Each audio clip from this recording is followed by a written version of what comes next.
Well, when I was in the other room, I took some still shots of a piece of fabric. I think this is about 29 inches long and about maybe 5 or 6 inches wide. This is what I'm going to use to make the straps for one of the bags.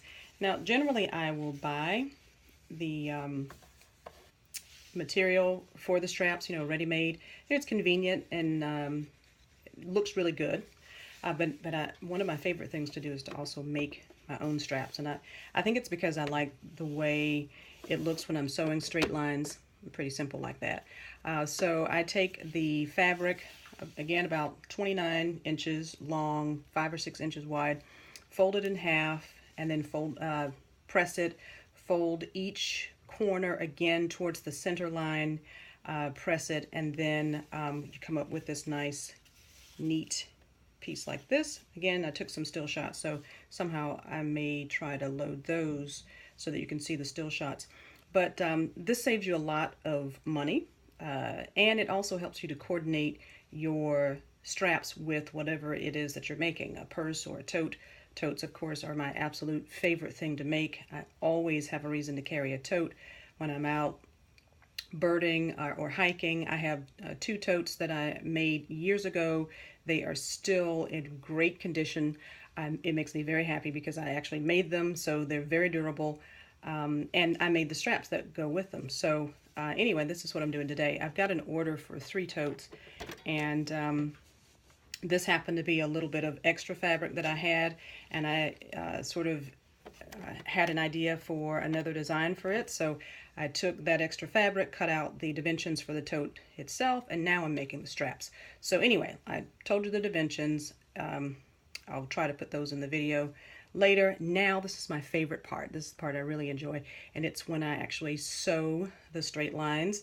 So this is basically a straight stitch down both sides of the straps, and they look so neat when you do it just right. And after it's finished, I've already got one done. I'm trying not to get ahead of myself and show you that, but after it's finished, it just looks so good.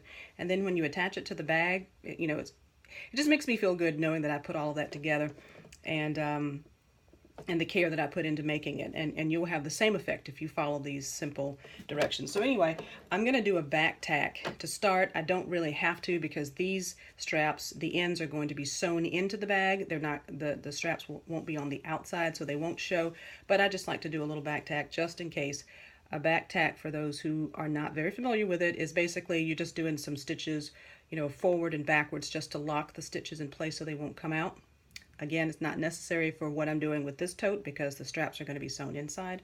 But anyway, I just do it anyway.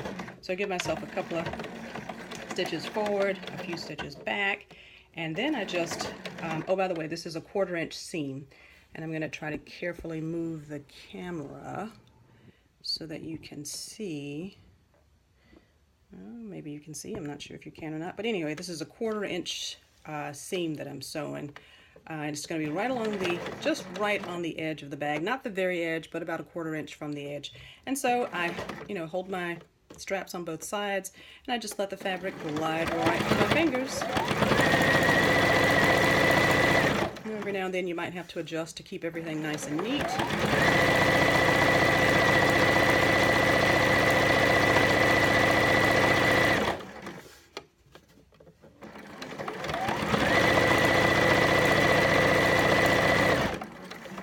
Straps are one of the first things that I really, I guess I could say complicated project that I really learned when I started making totes years ago, and now it's pretty easy. It doesn't seem complicated at all. But when you're starting out, you can be intimidated by some of the instructions and the patterns that you get.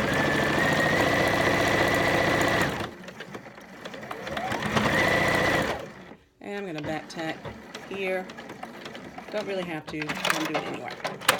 So this is the first side that I did. And can you see how nice and neat that looks? Look at that. Right down the edge, nice and crisp. Turn it to the other side and do the same thing on the other side. Again, about a 1/4 inch from the edge. A couple of stitches to start.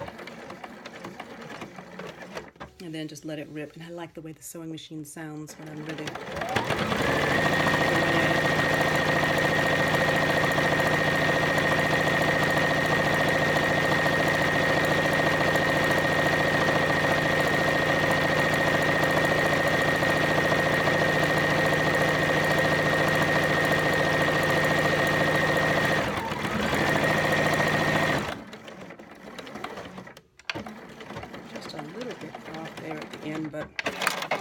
not too worried about it because it's not going to be seen.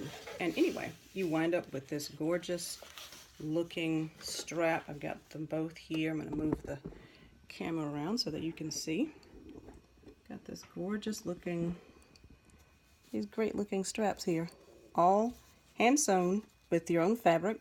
You're saving money, and then of course you have a very good end result and very simple to do.